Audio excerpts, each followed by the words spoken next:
Hey guys, it's Sarah Gallagher here. Listen, I know last night's live was a bust, unfortunately. I've been having problems with tech all day yesterday, and it wasn't until this morning where I looked at my stream and I realized that though you could hear me, you couldn't see me, which was a bit of a problem. So I want to put this recording together today because I wanted you to see what you didn't see it yesterday, and I think it might have worked out better anyway because last night I was incredibly exhausted. I had to spend an hour and a half, 2 hours running around trying to get my son to Scouts in time, not knowing where I was going, almost getting lost. It was freezing cold, having to flag down a cab, and having my credit card not work. Anyway, I was exhausted. Probably wasn't the best time in the world for me to do the live, but I did. I showed up and I was there. So I'm a little disappointed to find out that it didn't record. However, here I am now re-recording this for you so you can actually understand more about what I was trying to tell you last night that didn't get across. So here we go. Part, or at least try two, of the small significant things you can do to get out of your rut. So, if you haven't met me before, my name is Sarah Gallagher. I am a seasoned widow of 7 years, solo mother of two, a 10-year-old child who was 2.5 when his father died, and my daughter who is 5, and she wasn't born yet when I became a widow. I've been helping widows for 4 years now get through their pain, understanding that grief is a part of life and how to embrace it and become more human beings, fully and embracing everything that can happen. Can help you claim your grief. I can help you reclaim your life if you're willing to if you're willing to, because I know exactly what you've been going through, or have if I maybe have not particularly gone through what you've gone through. I understand what you have been, and I know I can be empathetic, know exactly how to get you to where you need to be, and to know that you're not alone, because you're not. So, without further ado, let's dive into this. This is about the small significant changes that can help you get you out of your rut. Now, we resist change even though we know it's good for us. We know this, right? I mean, if you're going to be getting out of your rut, and you know this because it's once you lose your husband, you realize that all of a sudden it's hard to let go on living because there is no kind of sense in living anymore. But at the same time, you don't want to kind of sit there and do nothing because you need to continue going. I mean, you're a solo parent, right? You have to be there for your kids. Sometimes they're the only reason you're getting out of bed. But it does mean that sometimes when you're just going through all the motions and you're doing the same thing over and over again and you're not getting any better, that means you're in a rut. That means you're not getting any movement forward. And as a widow, as a solo parent, it's so important that to recognize that and to make the steps to go forward. And not saying make all these big steps, but it's the small, significant steps to get you to where you need to be. Now, it's easier said than done, right? You may think that you want to change your life. Want to think you want to be able to harness life and move forward and break out of your rut. But the truth is that it's very easy to be resistant to change. It's part of our human nature. I mean, we resist change even though it's going to be good for us. We know resist change even though we know that it's just going to bring us down, and because the brain is really wired to avoid change. According to the research published by the Journal of Neoscience by Zachary Mainen at the Champlain Center in Lisbon, they said that even the change leads to a better outcome, it can still be difficult to accept because of how your brain processes information, Mainen says. According to a report in Fast Company about his work, Mainen said the brain is not interested in new information, but in predicting what will happen next.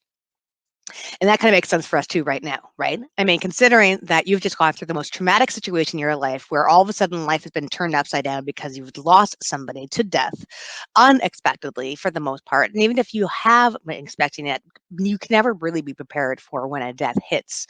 Because as we know now, it is unlike anything else in the world. So now your brain all of a sudden has gone through this traumatic event. It's brand new. It doesn't want any more change. It doesn't want to see any more change happen to itself. So it's going to get very comfy knowing what it knows right now, which could be pain, which could be it could be just sitting there not knowing what to do. It could be discomfort. It could be fog. A lot of the best time when you're going through your grief, it's a lot of fog because your brain doesn't know how to process anything. It's kind of go on its own little trip. It's trying to predict what's going to happen next, right? If it can't do that, if it's going through change, this is why it's a little bit difficult, especially for you folks who have gone through a significant change already. So we get stuck. We got stuck doing the same things again and again, knowing it's not going to get us any further. Then that's going to happen whether it's a career or a job that you don't like. That could be because you are comfortable in your home, even knowing that you can afford it on your own, or maybe you have to move out to another place where you're closer to your friends and family who can support you. A lot of this change you don't want to because it's familiar. It's familiar being in the house that you've been living in. It's familiar doing the same things and being with the same people, even though they've maybe have not changed, but you have. And you recognize that, right? That even though you are resistant to change, you has fundamentally changed as a widow. So what's one more thing? Small, significant steps to get you out of your rut, to make you move going forward. How can we push past this resistance to change? It can be hard to make these big changes at once.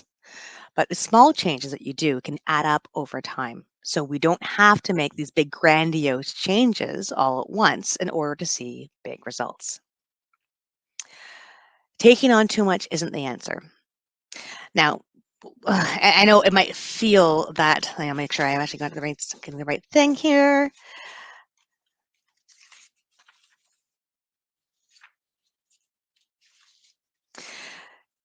Taking on too much isn't the answer. Now, we might not have a choice in this, right? We all of a sudden have to take care of all the things because they're all our responsibility now because the person that was helping us isn't here anymore. The people we asked for helping, they aren't there because they're out doing their own things or living their own life. And so, yes, it is you taking on all the things. But don't feel that if you have to do all the things at all the time and take on even more than is able to, if you can't. Okay, you have to realize your own boundaries too at the same time. When life gets hectic, as you know it will be, it can feel there's so many tasks on your plate that, and you don't have any more hours in the day anymore, and your stress levels will start to rise. Right, you're already going through this right now, and once you do this, you stop being productive altogether. You stop being able to think. So instead of focusing on one task at a time, breaking it down to all the things you have to get done, I jump around from one thing to the next, and I get distracted very easily. I have to do this, and then I have to do this, and I do this, and I get reminded that if I do this, and I have to do this as well. And oh, wait a minute, what about over here? And by trying to multitask, I'm hoping if I'm going to get all of the stuff done faster and more efficiently, if I do this all at the same time. But of course, I don't. I end up having one or two little things maybe halfway done, maybe a quarter way done, some ideas I don't know I have to jump on later, but I have at the end of the day two different browsers up and each browser has like 10 different tabs. And I haven't gotten anywhere. Same thing with life, right? If you keep jumping around from thing to thing, all from task to task, how are you going to be able to focus to get that one thing done? And if you're already going through your grief, you only have so much brain power. You only have so much concentrated brain power that you can use in a day or a minute or hour, wherever it is in your grief period, to be able to focus on the one thing. So why spread it out when you know that you can't use that concentrated time effectively? We get comfortable in our everyday routines. We get comfortable knowing what's going to be there because we resist change. So instead of taking on all the things, instead of trying to do all the things all at once, what if we change this perspective a little bit? What if we change something that's important to you, start with that you haven't yet achieved, and that's think about what's really stopping you. What are you distracting yourself from with all these other multitasking things? You got to start with something so simple that you can hardly believe that you've been putting it off for so long. Now, this could be finally organizing the sock drawer, or it could be making a list of all the chores that your kids can help you out with. And sometimes even asking for help can be a huge help in getting out of your routine of doing it all yourself, right? Doing it all your own. That's something else, right? You get stuck in that. Oh, I'll do it myself. I'll get done. I'll get this done. I'll get this done. And if there's too much, if you're not delegating, then you're not going to be able to get things done. But yet you still feel responsible for doing all the things. Start something simple. Start delegating. Start putting something else that your kids can do. Make them responsible for it. For us widows, it can be so simple as finding someone that you can talk to that can help you reprioritize. That's why finding groups such as this one can be so important to get ideas about how other people are doing it, and maybe you can be inspired. But by hiring a grief coach who would help prioritize what's really important and help focus on that and help you move forward with that one thing and accomplish that before you move on to the next. Reprioritizing and checking in the whole entire time, because as we know, everybody's grief journey is different. I'm going to help you figure out what's important for you by having someone be able to oversee the whole picture and help you prioritize what it actually should get done at this point. Let's face it, the world is full of distractions and so easy to just get distracted by all the urgent and important things rather than focusing on really matters. Some days it seems like we just can barely get out of bed, let alone get any real work done, right? What's more, we often feel such a huge sense of guilt about this lack of productivity and motivation, right? Thankfully, there are some simple ways to kickstart our productivity and motivation so that we're more proactive, more creative, and have more energy and more focus to get stuff done. These what I'm talking about, these tools that I'm going to be talking about you will help make the small significant changes that won't take too much time or effort to complete, but the effects will be profound. Once you find that one thing, excuse me, start putting out that one thing. Start that one thing that you want to get done. Let's say it's reorganizing your sock drawer. Let's just use that. Okay. Let's do that. Make that a simple thing. Make that into your routine. So, like once every week, you're going to reorganize your sock drawer and get it done. And if you feel okay with that, then add another step until your routine feels different, but still familiar, right? Small steps. There are times in your life where your things are going to feel a bit off, obviously, right? Besides the fact that you're feeling off all the time, some days are going to feel your energy isn't quite there, or maybe you're a bit more tired than usual. Maybe you're bored of your daily routine. Maybe you're just so sick of doing the same damn thing over and over and over and over and over again. But maybe you're just sick of it sitting there like a lump and not being able to get anything done at all, just staring at all the messes that are there. Whatever it is, the chances are that there's going to be a time where you feel like you need to make some changes in your life, but you don't know how to start. When this happens, look at what you do every day and think about what can be changed. Make that one thing, make that one change, and then add another step until your routine feels different but still familiar. Here are some seemingly insignificant changes that you can do in your daily routine that will help you focus on what matters to get more done. Okay, one, when you write down your list, you write down your daily list or your weekly list or your monthly list. And I have copies of this if you want to have them bullet styles or a monthly overview about what you're going to get done over the month. Then you have a weekly overview of what you want to get done in the week. And then you have a daily overview of what you're going to break it down into tasks that you're trying to do during the day. And then you reprioritize day by day depending on what you didn't do from the last day and you put them onto new days. And you do this when you put this all together, use different colors and write only with them. So if, for instance, you want to write about what's important to you for a daily task for yourself, maybe do it in red. Maybe it's something about the family, put that in green. If it's something to do with business, put it in blue. Just change it up a little bit.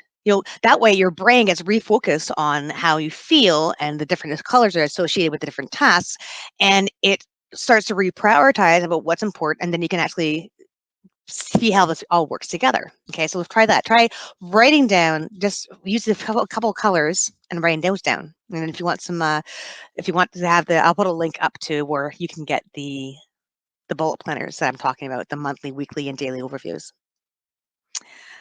I just lost my page. I'm going to pause this for a second. Or can I? I can't. Oh, I lost my. Oh, there we go. Okay, number 2. Do less, but do it better. Now, you can't do everything, right? So focus on doing just a few things really well rather than do all the things poorly. This comes down to the multitasking thing again. It'd be so easy just to do everything and feel like you're actually getting everything done, but you're not, right? Pick 1 or 2 things in your daily tasks. You're writing them down. Do those 2 things really well. By the end of it, you're going to feel so good about getting those 1 or 2 things done that it doesn't matter if you have 10 or 12 things on your to-do list. You've got 2 things done that you don't have to worry about, and most importantly, you don't have to come back to again. Number 3, start writing down just 1 thing per day that you're grateful for. I know we do this all the time on our group, where once a week on Mondays, where I say, "What are you grateful for?" And we start the day off, we start the week off right, start Mondays off right. Start that off with a Monday. Then get to the point where just every day you're writing down 1 thing you're grateful for. Then add another thing, and each day until you're listing 5 things every day that make you happy or grateful to be alive. I do another video with this too, with the gratefulness, intentional gratitude, which I'll link out to this as well. Which the idea is you piece it all together, and then at the very end of the week or the month, and you actually see what you're grateful for, like a physical reminder, and it's awesome. Number 4, pick 1 or 2 podcasts that interest you and listen to them while working out or during commute times. Then add another podcast until your playlist is full of inspiring new voices and ideas. Now, there are tons and tons of different things you can go out there to find, for podcasts. I would recommend you try to find something motivational. The last thing you want to do right now is listen to crime. Maybe you do, maybe more of a distraction. Maybe that's important for you. Maybe you want motivation. Maybe you want to listen to other widows and how they've gotten through. If that's the case, you want to listen to Widow 180, and she does a fantastic job of interviewing widows who've gone through their trials and tribulations and how they've come out the other end. There's tons of different ones out there. If you want, hit me up if you want to get some more ideas. 5, make a list of 3 things that bring you joy and do 1 of them every day for a week straight, and then 2 things the following week, and then 3 the week after until the list is complete. And then you start again. Make a new list. Change up your routine. Do things that fulfill you. Now, don't be too hard on yourself if you stray occasionally. No one expected Rome to be built in a day. Your life is infinitely more complicated than that old bunch of ruins. If you wake up with one day with less energy than usual, then adjust to match your natural flow. If you're full of anticipation to get something done, but life it gets in the way, don't sweat it. It's life. There is so much more in the world to deal with than to dwell on a non-productive day. Sometimes we have them. And you know what? Rest is actually really important. If it wasn't for rest, we wouldn't heal. If it wasn't for rest, we wouldn't be able to have the energy to do the things we need to do. If it wasn't for rest, to really think about what we're doing and reprioritize, we'd be just churning out the same old things again and again and again. Rest is good for reflection, to figure out what's next, what's important. That's important. That's important too, right? To reevaluate. Give yourself a break. You're a working, widowed, solo parent. You're amazing. You can allow yourself to breathe. Reward yourself for each small change that you make and continue to give yourself positive reinforcement as you move forward, and enjoy the journey. There are so many changes that happen when your spouse dies, leaving you alone to take care of your family all on your own while grieving. It's a lot. Knowing that you've been taken the impetus to change a routine that isn't helping you, to change it up so it can help you, is monumentous. moving forward just one small step at a time, one small significant step at a time can change your life incredibly. If you ever need support getting the tools and the resources you need to start making these necessary changes, to know how to make your next steps forward, what the next one is, and what's one after that, to making sure you have a strong, solid footing and know you're not going crazy, that someone gets you, contact me. This is what I do. I help widows find their beautiful, inspired lives again while solo parenting by listening, by understanding, by actively participating in how to get your life to where you want it to be, and to realizing, to validating everything you're feeling, and to get your feet out from underneath you again, and then you can start walking solidly. You've got this.